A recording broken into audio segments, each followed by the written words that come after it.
welcome to the show. You are one-on-one with Wes the Sports Guy here on YouTube and online all the time at westhesportsguy.com. Make sure you bookmark that site. It is again westhesportsguy.com, and use that hashtag one-on-one-Wes as well to participate in the weekly conversation here with this channel and also pertaining to westhesportsguy.com. As you can tell, this is a Christmas theme end of year episode, as I teased earlier in the week on YouTube. Thus the Santa hat with the 49ers, repping a new jacket as well for the team. I am a homer. That's usually what sports fans like to do. They like to show off their favorite team in various sports, and of course football being the favorite team for myself is the San Francisco 49ers. But delving into it this week, to finish out the year 2019, I have a little bit of a Christmas theme going with just a recap of what happened in the year in sports, touching on a few major things, and obviously the championship teams in the four major sports, what big events happened, what somber events happened, if there was any, and also a little personal note with the way the channel has gone this year. Had a couple hot topics this year that I'd like to basically reiterate and say I have no regrets over. But I will get to that in just a moment as we delve into the topic of the surprise championship teams in the four major sports. Leave a comment, leave a like if you say any of these teams are surprise championship teams for you. And if they're your favorite teams, also leave a comment, see if they are your favorite team or if they're just a team that you wanted to root for as they were on their championship run. The first team that we had was in the NFL. The New England Patriots won another Super Bowl to the surprise of really no Patriot fan, because they expect them to win a Super Bowl every single year with Tom Brady, Bill Belichick at the helm. But you could say this was kind of a surprise the way the team was playing last year, although some people had their doubts and they still won another championship.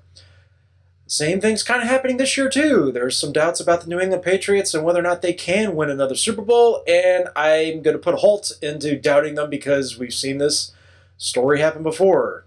Fairly recently. Just happened about 11 months ago in February with winning another Super Bowl championship. Are they your surprise team? Leave a comment. Let me know. In the NHL, you had the St. Louis Blues winning their very first Stanley Cup title, beating the Boston Bruins in 7 games. It was a very stellar Stanley Cup final between those two franchises, and it was really competitive all the way through from beginning to end. The St. Louis Blues, your surprise NHL Stanley Cup team. I didn't have them even getting to the Stanley Cup final last year, but here we are. They won it fair and square. They also were, you could say, a bottom feeder last season in the NHL, but they came out of nowhere to end up winning the Stanley Cup in the end. In the NBA, you had the Toronto Raptors winning their very first NBA title in their franchise's existence, knocking off the talented and really the most dominating team we've seen in quite recent memory in the Golden State Warriors, dispatching them in 6 games.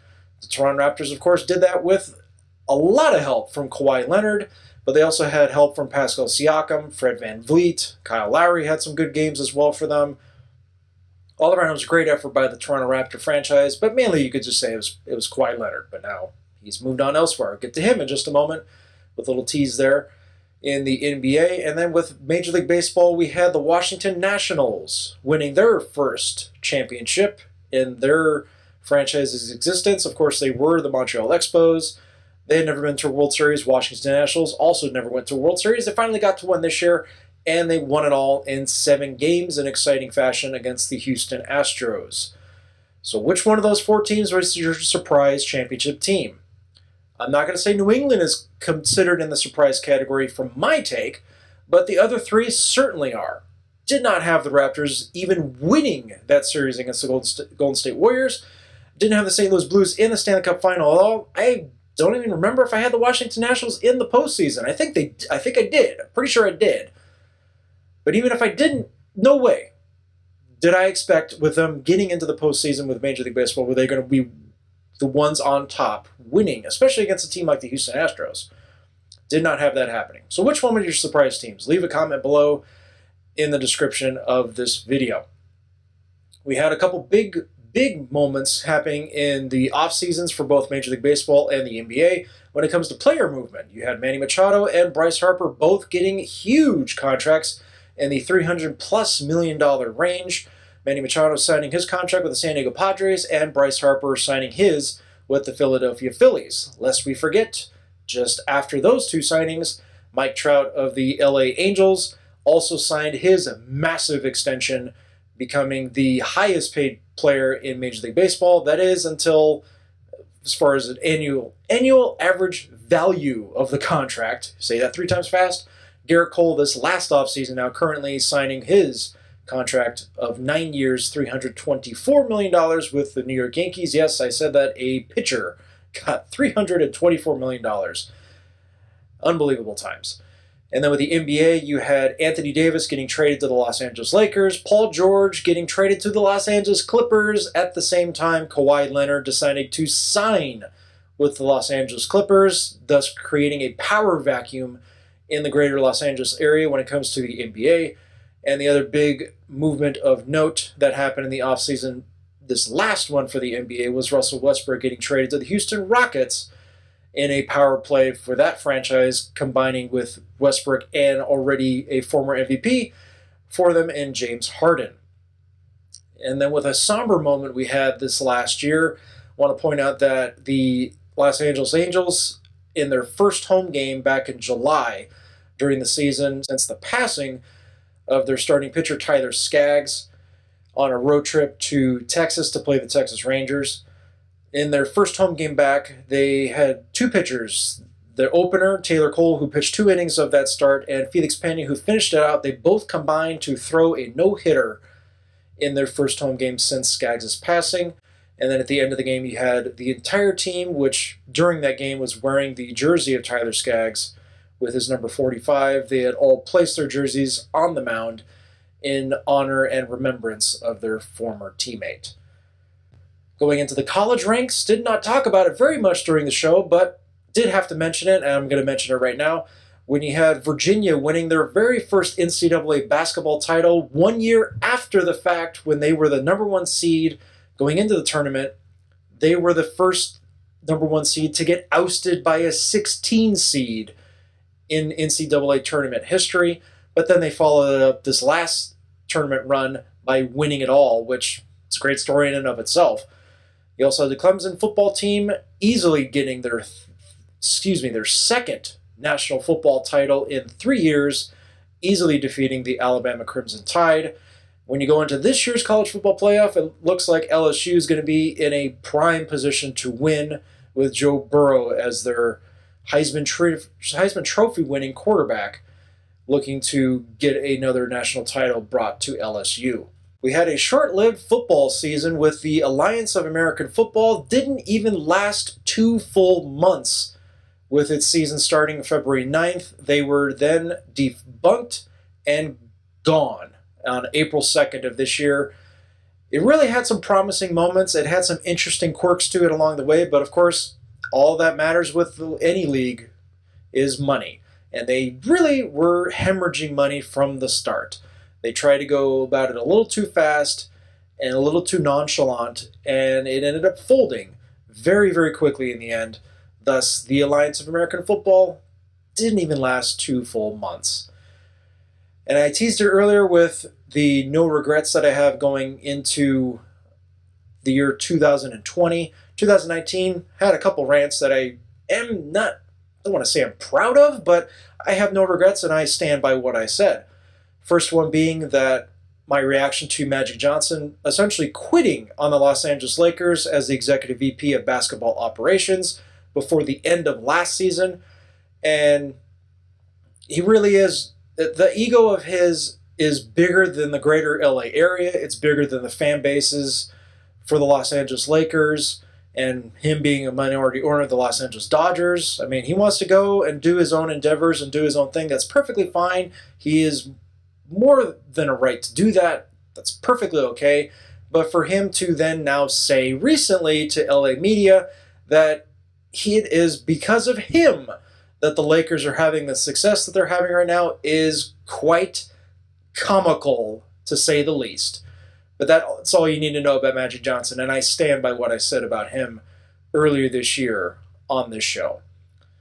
And then the other rant that I had was about the NBA just before their season started in regards to their policy and their pandering to China and their government when it comes to its persecution and concentration camps of their own population, which includes the minority Muslim population of the Uyghurs, who are currently in concentration camps. Nobody wants to talk about it. They still don't want to talk about it, yet the NBA decides to look elsewhere, as long as many other American and Western businesses, they decide to turn a blind eye to that and pander to China in every which way that they possibly can when it comes to censorship. And it's sickening. It's despicable, and the NBA is suffering when it comes to attendance and its media relations and its TV ratings to start this season. They deserve everything that they're getting right now. They're losing a lot of money, and rightfully so. And I stand by those comments when I said earlier about the NBA when it comes to current GM of the Houston Rockets, Daryl Morey, with his tweet about free Hong Kong, standing with the protesters in Hong Kong. I read it again. Have a free Hong Kong. The Chinese government is in the wrong. We all know it. We just need to keep speaking out about it. And as I leave 2019 going into 2020, I have a special Christmas message I'd like to share with you, and you can follow along as I read it to you. And you could also, hit pause and read it at your leisure. But I want to share with you a Christmas letter that I wrote about 10 years ago. And suddenly there was with the angel a multitude of the heavenly host praising God and saying, "Glory to God in the highest, and on earth peace, goodwill toward men." These words meant nothing to me at Christmas time in my younger days. It was about the tree, decorations, Santa Claus. Don't get me wrong, Santa is still the man. Santa's coming to town! Oh my God! It's just there is a moment when a person realizes what matters most to them.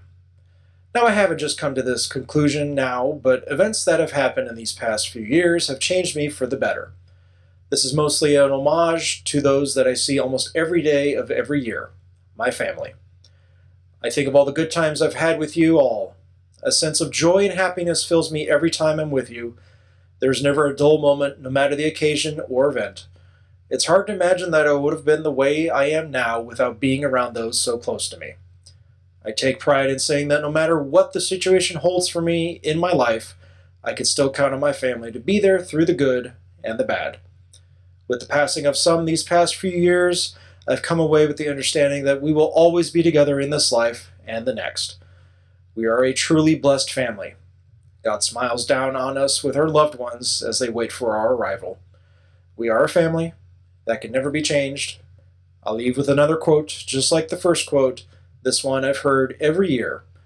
Merry Christmas and have a Happy New Year.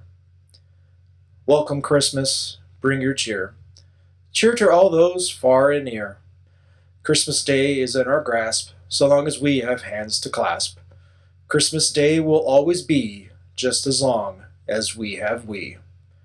Welcome Christmas while we stand, heart to heart and hand in hand. And with that, I wish you a Merry Christmas and a Happy New Year. Thank you for tuning in. As always, be sure to subscribe.